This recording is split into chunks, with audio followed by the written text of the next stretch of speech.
In this lesson, we will see together the prepositions, but more precisely, we will see en l'absence de.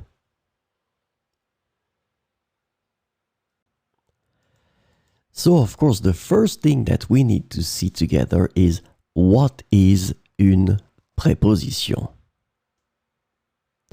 Well, a preposition is an invariable word which brings two words together. The second word is called complement, and it allows to specify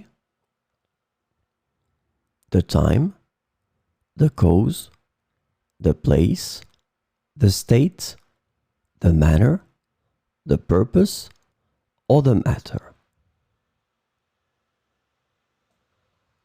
The second word can be another noun, a pronoun, an infinitive verb, or an adverb.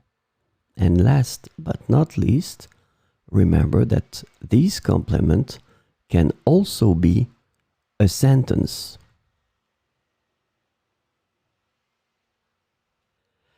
So, this lesson is about en l'absence de.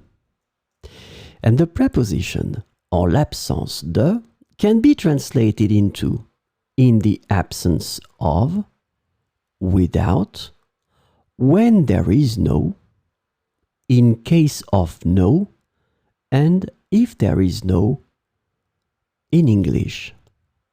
So we will see four examples with en l'absence de. En l'absence de preuves, les accusations ont été abandonnées. En l'absence de preuves, les accusations ont été abandonnées.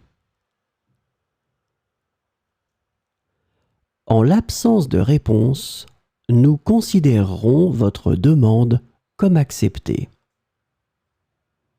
En l'absence de réponse, nous considérerons votre demande comme acceptée.